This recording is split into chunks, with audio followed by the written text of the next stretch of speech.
राधे राधे। अपना जो chapter basic concept of chemistry चल रहा था भाई। इस बेसिक कंसेप्ट ऑफ केमिस्ट्री में अपने क्या चल रहे थे, लॉ ऑफ केमिकल कॉम्बिनेशन चल रहे थे,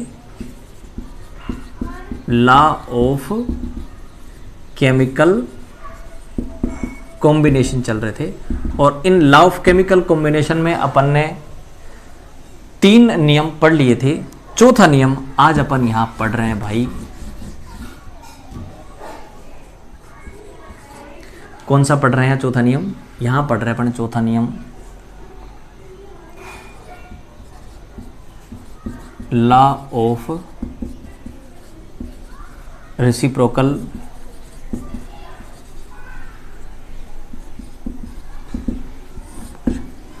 law of reciprocal proportion.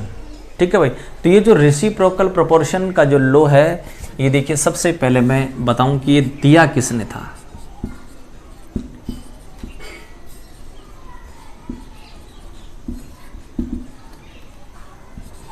Given by Richer. एक रिचर नाम का साइंटिस्ट था। उस रिचर नाम के साइंटिस्ट ने ये जो रेसिप्रोकल प्रोपोर्शन का जो नियम है वो दिया था। अब ये जो रेसिप्रोकल प्रोपोर्शन का नियम है वो है क्या, देखो, 2 एलिमेंट है, हाइड्रोजन और ऑक्सीजन। अगर वो किसी तीसरे एलिमेंट सी के साथ कंबाइन होते हैं, ये सी और एच कंबाइन होकर के CH4 बना लें, नियम को समझना भाई, और ये कार्बन और ऑक्सीजन CO2 बना लें। ठीक है। 2 एलिमेंट किसी तीसरे के साथ सेपरेटली अलग अलग रिएक्शन कर रहे हैं, यानी ये हाइड्रोजन C के साथ CH4 बना रहा है, ऑक्सीजन C के साथ CO2 बना रहा है। यहां ये जो CH4 है, इसकी रिएक्शन कैसे हुई भाई कि C+2H2 से CH4 बन गया। ये रिएक्शन कैसे हुई होगी कि C+O2 से CO2 बन गया। तो 2 एलिमेंट किसी तीसरे एलिमेंट के साथ रिएक्शन करके कंपाउंड बना रहे हैं। और अगर मान लीजिए ये दोनों आपस में भी कंबाइंड हो, H2O बनाएं, कैसे बनाएंगे? 2H2 + O2 से H2। ठीक है।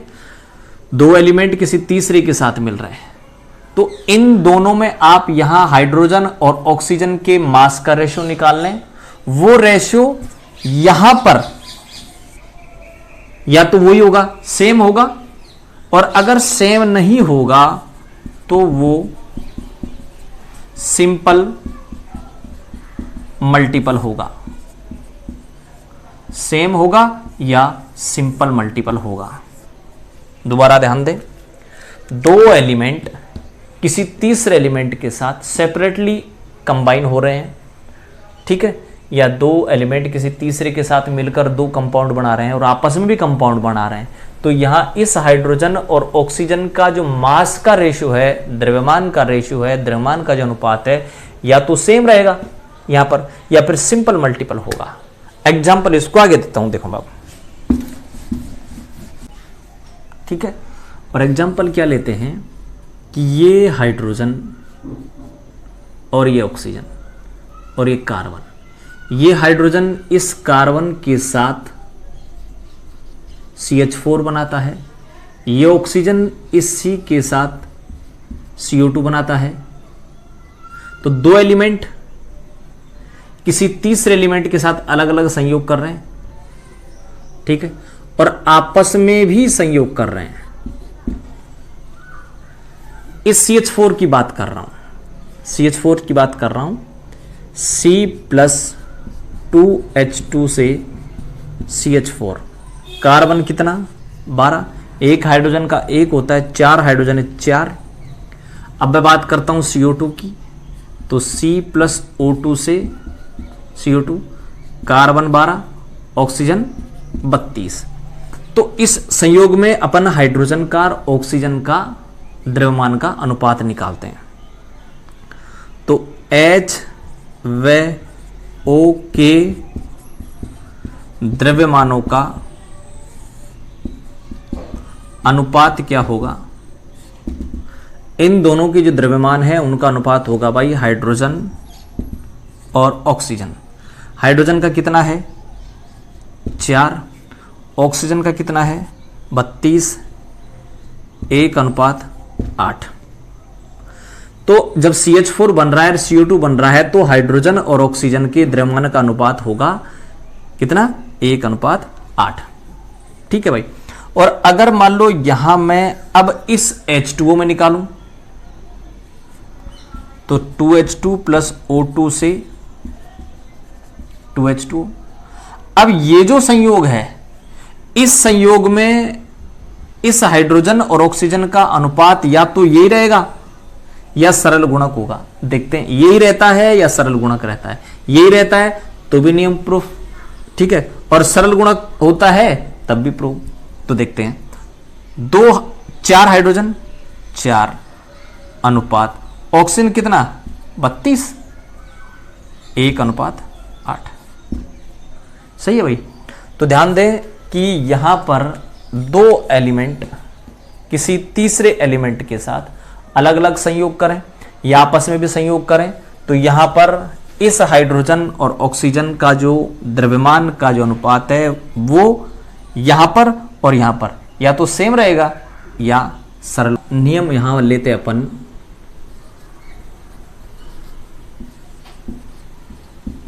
Law of गेलुसाक। ठीक है भाई। तो गेलुसाक का जो नियम है वो पढ़ लेते हैं। अब गेलुसाक का नियम है क्या, मैं पहले एग्जांपल लेता हूं। देखो एक एग्जांपल लूं कि H2 प्लस Cl2 से 2HCl गैसीय रिएक्शन है और इस गैसीय रिएक्शन में अगर टेम्परेचर और प्रेशर सेम रखा जाए तो ताप और दबाव टेम्परेचर और प्रेशर की समान कंडीशन रखती जाए तो देखो क्या होगा। ये जो हाइड्रोजन है वो कितना है भाई 1 यूनिट वॉल्यूम है।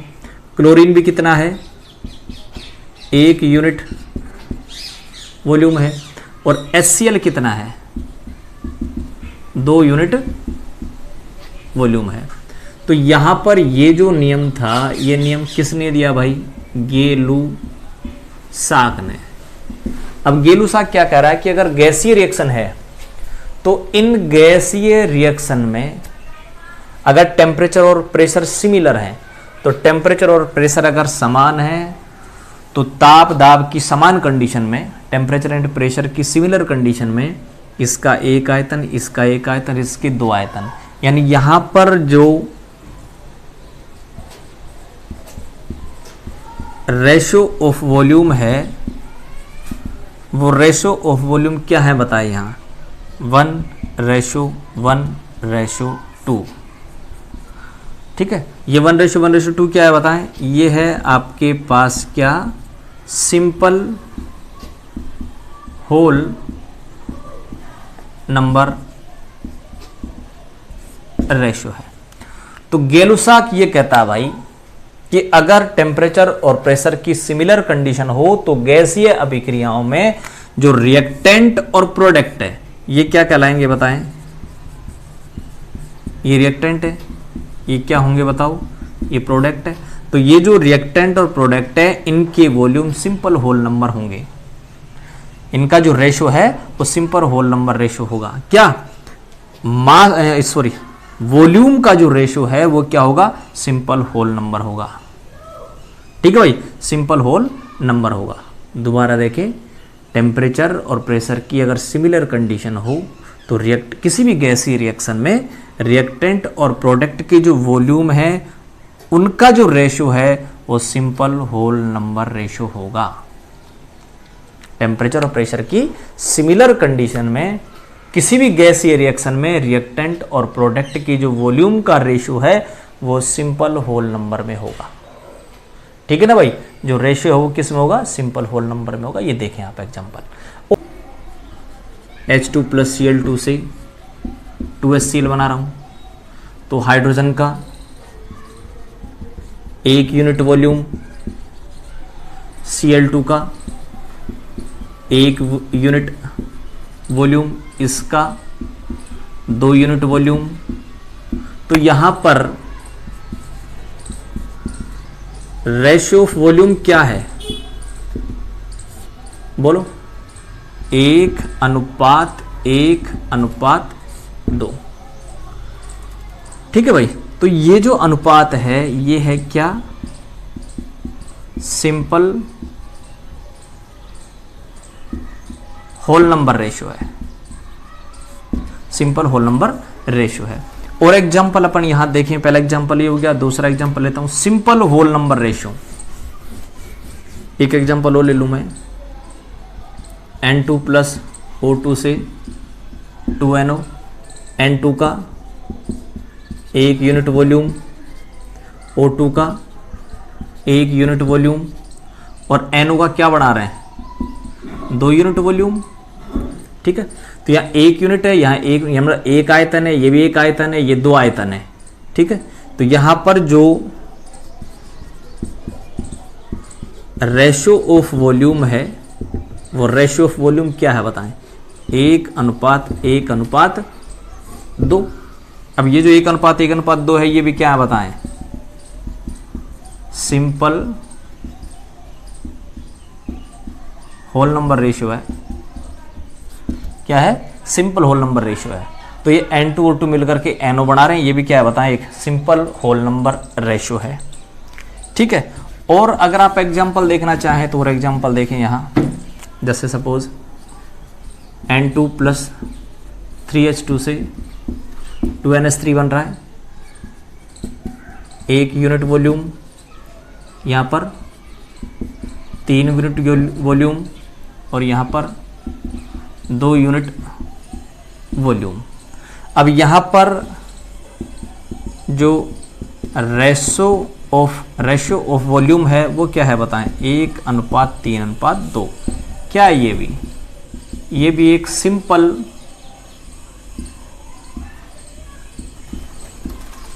होल नंबर रेशियो है।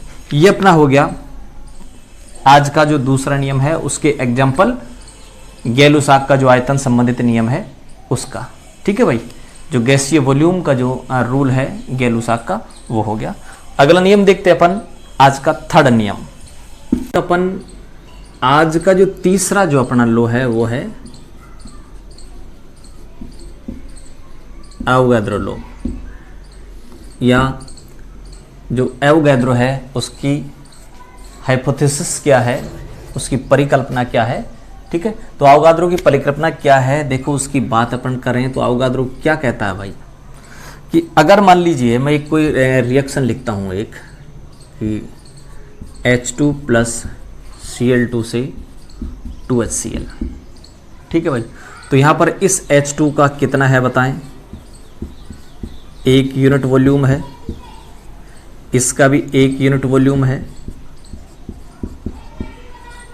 और इसके 2 यूनिट वॉल्यूम है।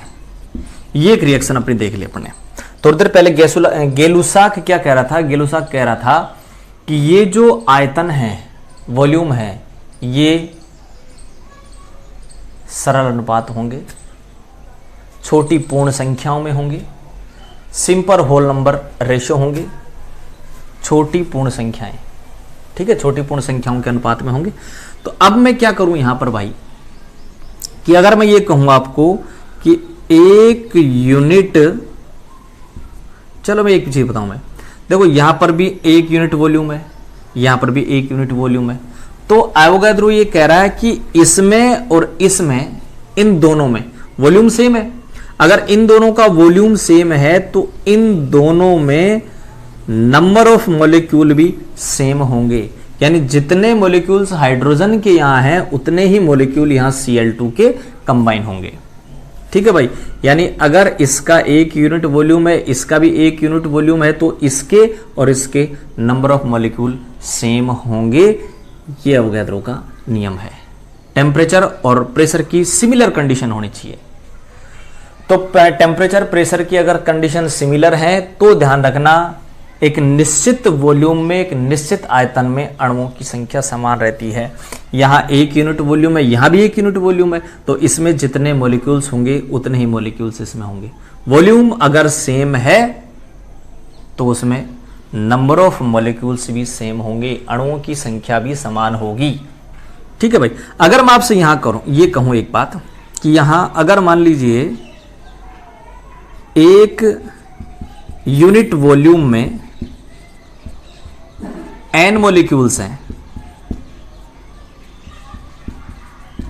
ठीक है, तो मैं क्या करूंगा, यहां क्या लिखूं बताएं, n मॉलिक्यूल्स, यहां भी क्या लिखूं,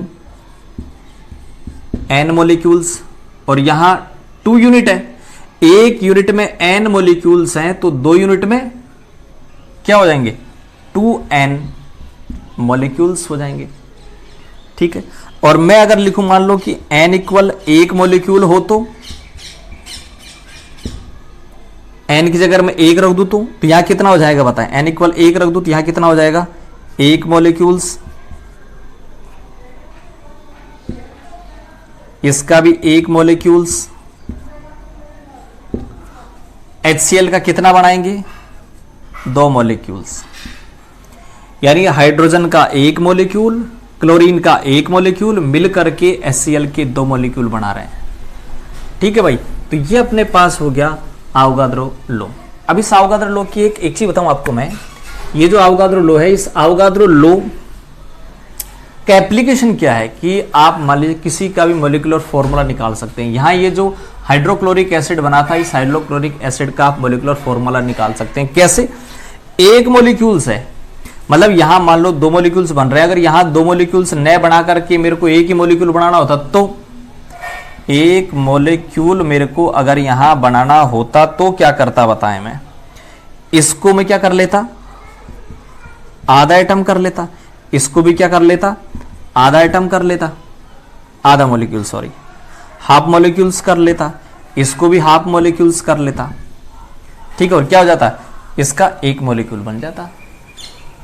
तो अब हाफ मॉलिक्यूल्स का मतलब क्या हुआ, 1 एटम, इसका भी 1 एटम, और इसका क्या बना देंगे, 1 मॉलिक्यूल बना देंगे। तो हाइड्रोक्लोरिक एसिड के 1 मॉलिक्यूल में हाइड्रोजन का 1 एटम होता है,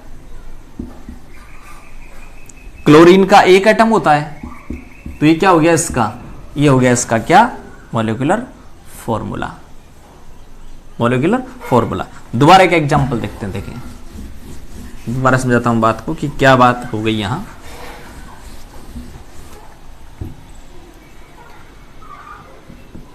N2 प्लस O2 से 2NO, यहां ये N2 1 यूनिट वॉल्यूम है, यहां भी ये 1 यूनिट वॉल्यूम है, और यहां ये 2 यूनिट वॉल्यूम है। ठीक है, फिर मैं क्या कह रहा था कि 1 यूनिट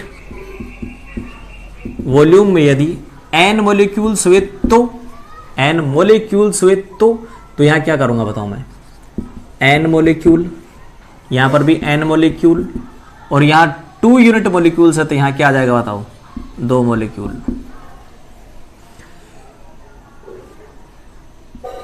2n मॉलिक्यूल।